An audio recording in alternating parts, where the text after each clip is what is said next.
Hello everyone. तो आज मैं आपको यूपी बोर्ड क्लास 10 की second poem fire and ice का मल्टीपल चॉइस क्वेश्चन बताने जा रहा हूं, जो बोर्ड एग्जाम के नजरिए से महत्वपूर्ण है। तो आइए शुरू करते हैं।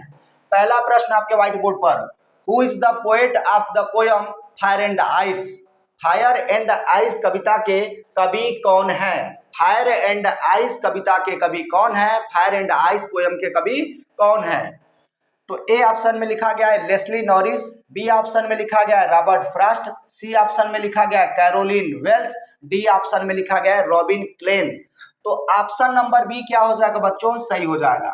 ऑप्शन नंबर बी क्या हो जाएगा बच्चों? सही हो जाएगा। फायर एंड आइस पोयम के कवि रॉबर्ट फ्रॉस्ट जी हैं। ऑप्शन नंबर बी करेक्ट हो जाएगा, सही हो जाएगा। चलिए बच्चों, दूसरा प्रश्न आपके व्हाइट बोर्ड पर, what does the poet compare fire with? कवि अग्नि की तुलना किससे करता है? कवि अग्नि की तुलना किससे करता है? ए ऑप्शन में लिखा गया है हेट्रेड, बी ऑप्शन में लिखा गया है डिजायर, सी ऑप्शन में लिखा गया है हॉट, डी ऑप्शन में लिखा गया है बोथ ए एंड सी, अर्थात ए और सी दोनों। कवि अग्नि की तुलना किससे करता है? कवि अग्नि की तुलना किससे करता है? तो ऑप्शन नंबर बी क्या हो जाएगा बच्चों? सही हो जाएगा। कवि अग्नि की तुलना डिजायर से करता है, अर्थात इच्छा से करता है। चलिए बच्चों, तीसरा प्रश्न आपके व्हाइट बोर्ड पर, what is the meaning of Paris? Paris का अर्थ क्या है?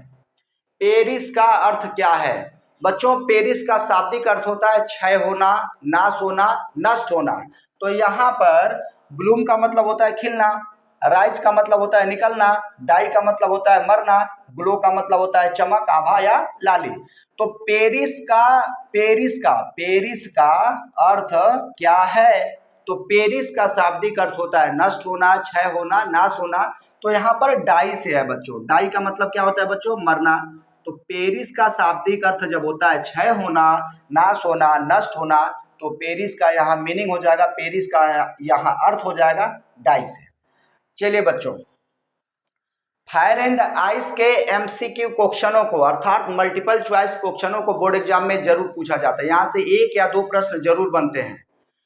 चलिए बच्चों, चौथा प्रश्न आपके व्हाइट बोर्ड पर, where has he use personification? उसने मानवीकरण अलंकार का प्रयोग कहाँ किया है? या उसने मानवीकरण अलंकार का प्रयोग कहाँ किया है? पर्सोनिफिकेशन एक तरह का फिगर ऑफ स्पीच होता है।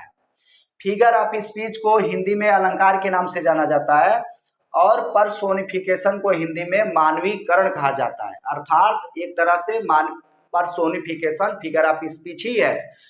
तो कहने का तात्पर्य है, where has he use personification? उसने मानवीकरण अलंकार का प्रयोग कहाँ किया है? Where has he used personification? उसने मानवीकरण अलंकार का प्रयोग कहाँ किया है?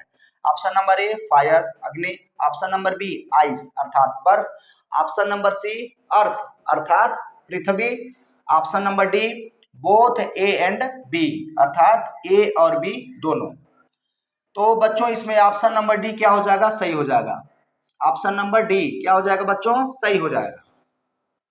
मैं फिगर ऑफ स्पीच पर एक सेपरेट वीडियो में कभी लेकर के आऊंगा।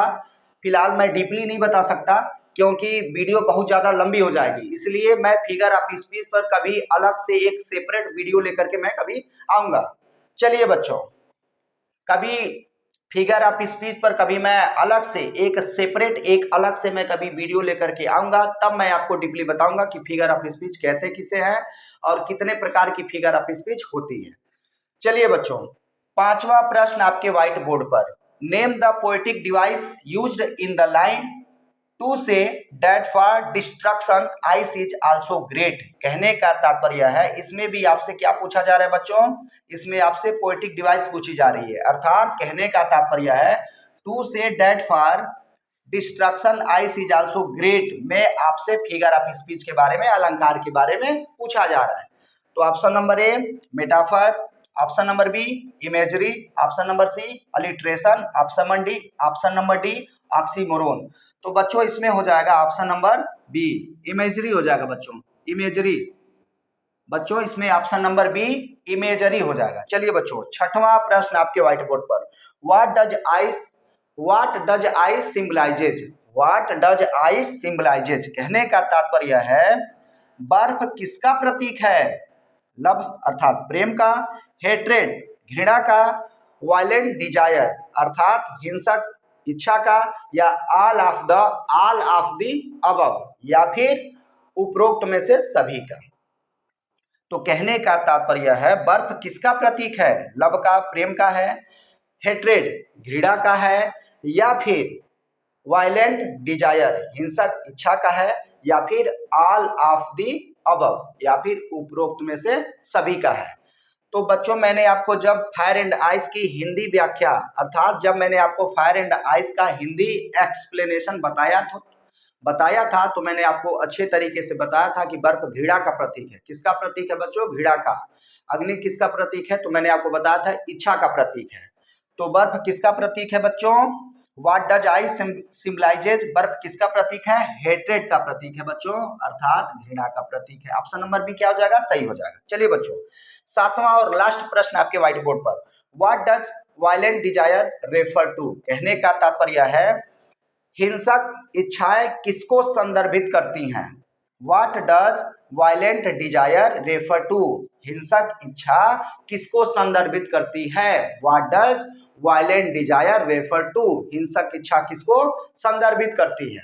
तो बच्चों ऑप्शन नंबर ए फायर अग्नि को, ऑप्शन नंबर बी आइस बर्फ को, option number C both A and B A और बी दोनों को, या option number D none of the above या उपरोक्त में से कोई नहीं, इनमें से कोई नहीं। तो कहने का तात्पर्य है what does violent desire refer to, हिंसक इच्छा किसको संदर्भित करती है? तो आपका सही जवाब हो जाएगा बच्चों ऑप्शन नंबर ए अर्थात अग्नि को। किसको संदर्भित करती है बच्चों? अग्नि को संदर्भित करती है। ऑप्शन नंबर ए क्या हो जाएगा? सही हो जाएगा। What does violent desire refer to, कहने का तात्पर्य है, कहने का मतलब यह है हिंसक इच्छा किसको संदर्भित करती है? फायर अग्नि को, आइस बर्फ को, बोथ एंड बी ए और B both A and B दोनों को, ए और बी दोनों को अर्थात फायर और आइस दोनों को, D none of the above या उपरोक्त में से कोई नहीं, इनमें से कोई नहीं। तो बच्चों ऑप्शन नंबर ए हो जाएगा फायर अर्थात अग्नि को। हिंसक इच्छाएं अग्नि को संदर्भित करती हैं। तो आज के लिए बस इतना ही, मिलते हैं नेक्स्ट वीडियो में, तब तक के लिए जय हिंद।